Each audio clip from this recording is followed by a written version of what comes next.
আরও একটা নতুন ভিডিও নিয়ে আমি হাজির। প্রত্যেকটা ভিডিওর মতো এই ভিডিওতে সবার আগে আপনাদের সবাইকে আমি অসংখ্য ধন্যবাদ জানাবো সব সময় সবাইকে পাশে পাওয়ার জন্য। আজকের ভিডিওটা একদম অন্যরকম আর ভীষণ আমার আত্মার সঙ্গে অন্তরের সঙ্গে জড়িত। একটা মেয়ে যখন তার মায়ের বাড়িতে যায় সেটা যে কতটা তার চোখে স্বপ্ন, কতটা যে আনন্দ, সেটা বালতি ভর্তি ব্যাগ ভর্তি বলে বোঝানো যায় না। তো আমি আমার মায়ের বাড়িতেই রওনা হলাম। হাজব্যান্ড আমাকে বাস স্ট্যান্ড অবধি দিয়ে সে বাড়ি চলে আসলো। তারপর আমি কতগুলো গাড়ি পাল্টে তবে আমার মায়ের বাড়িতে যেতে হয়।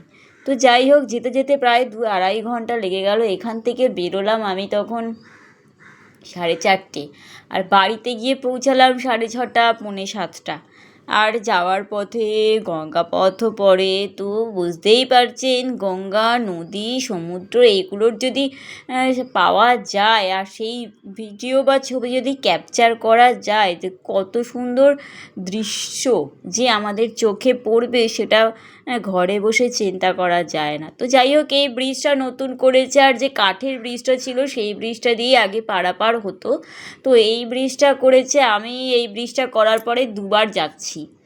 তো মোটামুটি 6 মাসও হয়নি বোধহয়। যাই, আর একটা জিনিস দেখুন, আকাশ, নদী আর একটা সরু সরলরেখায় দূরে দেখা যাচ্ছে, এটা হচ্ছে গাছপালা সব একসাথে। আর এরকম এই সাইডে ধরে, মানে গঙ্গার পাড় ধরে কত মানুষরা হাঁটে প্রত্যেক দিন বিকেলবেলা। যতবার আমি গঙ্গা পারাপার হই দেখি কতজন ওখান দিয়ে হাঁটা চলা করে। ভাবি যদি কাছাকাছি বাড়ি হতো, ঠিক প্রত্যেক দিন হয়তো বিকেলে একটু চলে যেতাম হাঁটতে। আর ওই জায়গাটা, ওই যে গঙ্গার পাড়ের জায়গাটাও না খুব সুন্দর। ওখানে প্রচুর সবুজ গাছপালা। ওখানে দাঁড়িয়ে যদি ভিডিও করা যায় না, সুন্দর ছবি ওঠে। আমি একবার ওখানে দাঁড়িয়ে ভিডিও করেছিলাম, বেশ ভালো রেসপন্স পেয়েছিলাম। এই দেখুন আকাশটা একবার দেখুন, আকাশের রং নদীর জলে ভাসছে। কী অপূর্ব দৃশ্য না! পৃথিবীতে কত কী দেখার আছে। এই যে এই কাঠের ব্রিজটা দিয়ে আগে চলাচল করা হতো, তো এখন এই ব্রিজটা মানে পাশের ব্রিজটা উদ্বোধন করা হয়েছে। আর কাঠের ব্রিজটাতেও আমি এই ব্রিজটা হওয়ার পরেও কাঠের ব্রিজটাতেও 1-2বার দেখা যায় কখনো কখনো যে হয়তো বোট গেল নতুন ব্রিজে, আবার যখন আসলো তখন হয়তো জোয়ার ভাটার একটা ব্যাপার থাকে, তখন হয়তো আবার ওই কাঠের ব্রিজটা দিয়ে যানবাহন নৌকা চলাচল করছে।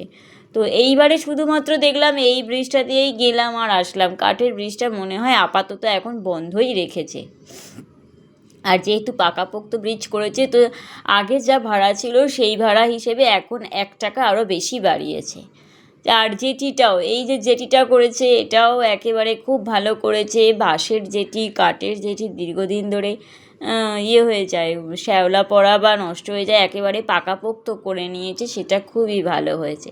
আর বোটগুলোতে একেবারে ছোট জাহাজ মনে হচ্ছে, এরকম ছিল না, নৌকা ছিল। এটাকে কী যেন বলে, আমার হাজব্যান্ড নামটা বেশ বলতে পারে। যাই হোক, তো এটা একেবারে জাহাজ টাইপের মনে হচ্ছে। আর 7:30 বাড়িতে আস্তে আস্তে 6:45 আসার পথে সত্যি ভীষণ ক্লান্ত ছিলাম। ভেবে রেখেছিলাম একটু ফল, একটু মিষ্টিও নেব, আর ইচ্ছা করলো না। হাতেও টুকটাক ব্যাগ থাকে।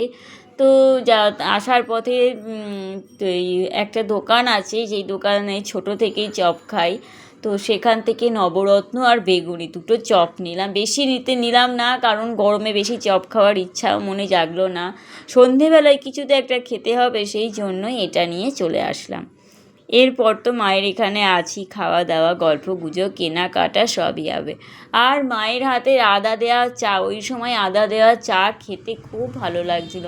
আমি কোনো রকমে বাড়ি গিয়ে রিল্যাক্স হয়ে একটু ফ্রেশ হয়ে সঙ্গে সঙ্গে মাকে বললাম একটু চা করো, ভীষণ ক্লান্ত লাগছে, একটু চা বাসে ঝাঁকুনিতে একটু শরীরটা খারাপও লাগছিল, তো একটু বললাম চা করো। এরপর গল্প করতে করতে কখন যে 10টা 10:30 বেজে গেল জানি না। আর ক্লান্তও লাগছিল, ঘুমও আসছিল খুব সেদিনকে।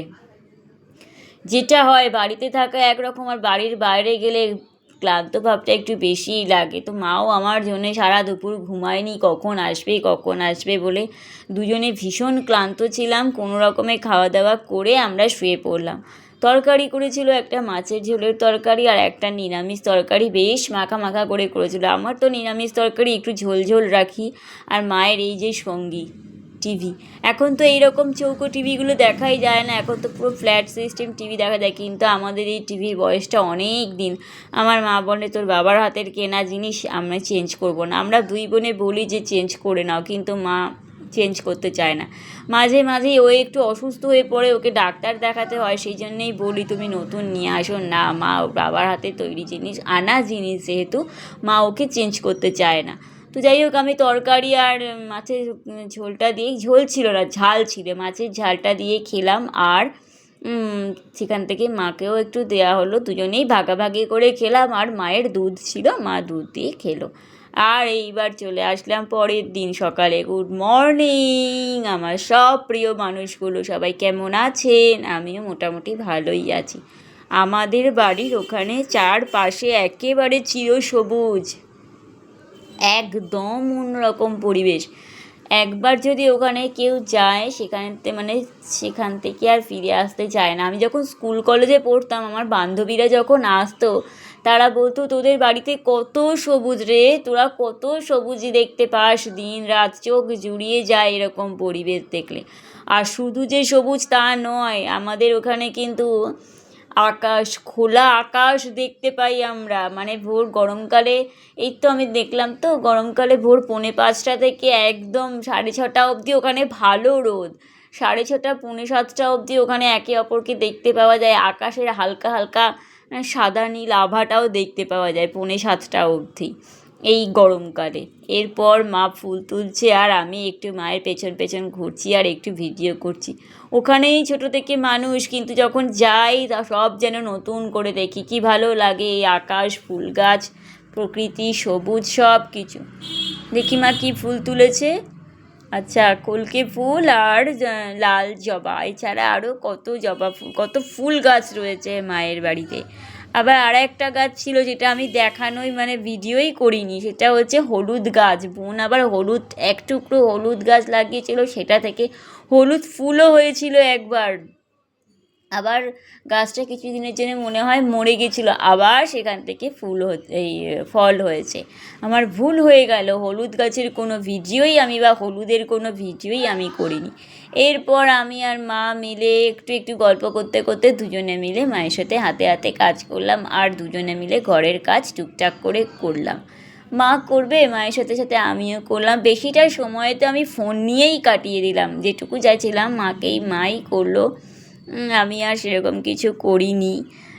যাই হোক, টুকটাক এই হালকা কাজ দুজনে মিলে করে নিলাম।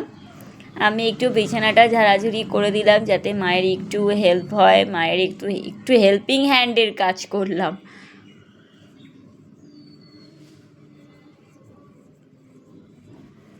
আর এই ঘরের বিছানাটা টুকটাক করে ঝেড়ে নিয়ে চলে যাব আমি আবার অন্য কাজে। আর মা কী করছে সেটাও একটু অবশ্যই আপনাদের দেখাবো। ওই যে বললাম, দুজনে মিলে টুকটাক করে হালকা কাজ করলাম। কখন যে সময়টা কেটে গেল, আসলে কথা আমি গেছিলাম একটা বিশেষ কাজে, সেই কাজটাও আমি সম্পন্ন করতে পেরেছি বা সম্পন্ন হয়েছে, সেটাও আমার খুব ভালো লাগলো, কারণ কাজটা খুবই ভাইটাল ছিল, যার জন্যে আমার এতটা রাস্তা যাওয়া। আর এই সুযোগে মায়ের সঙ্গে, বোনের সঙ্গে, ভগ্নিপতির সঙ্গে দেখা করাটাও হয়ে যায়। টুকটাক কাজ নিয়ে যখন যাই তখন ওদের সঙ্গে আমার দেখাও করা হয়ে যায়। হয়ে গেল এই ঘরের বিছানা রেডি করা। এই ঘরেই শুয়েছিলাম আমি আর মা।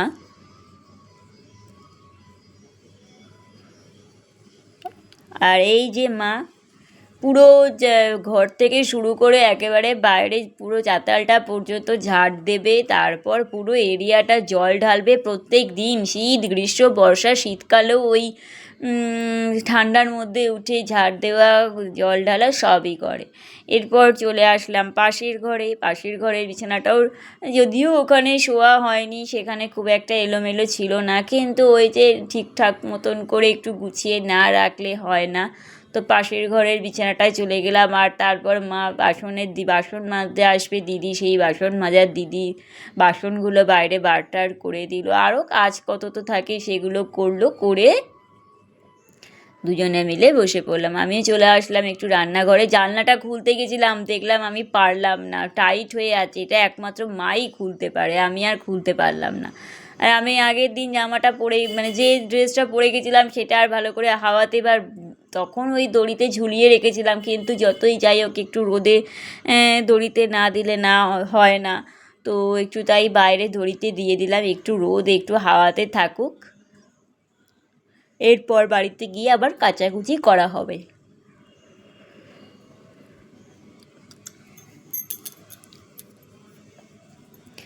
আর এর পরের ভিডিওতে একটা একটা করে ভিডিওতে নিয়ে আসবো কী করলাম মায়ের বাড়িতে গিয়ে, মায়ের সঙ্গে বোনের সঙ্গে ভালো করে আপনাদের পরিচয় করিয়ে দেবো। আর টেবিলটাও একটু মুছে দিলাম, যতই যাই হোক আগের দিন রাত্রেবেলা মুছলেও পরের দিন সকালবেলা উঠে টেবিল, গ্যাস টেবিল, খাবার টেবিল এগুলো সবই মুছতে হয়। মা ওদিকে খাবার জল ভরছিল ফিল্টার থেকে, আর আমি এই কাজটাও করে নিলাম এই ফাঁকে। তো যাই হোক, সবাই ভালো থাকবেন, আবার নেক্সট একটা ভিডিওতে আসবো আপনাদের সাথে অনেক গল্প করতে, ততক্ষণের জন্য টাটা।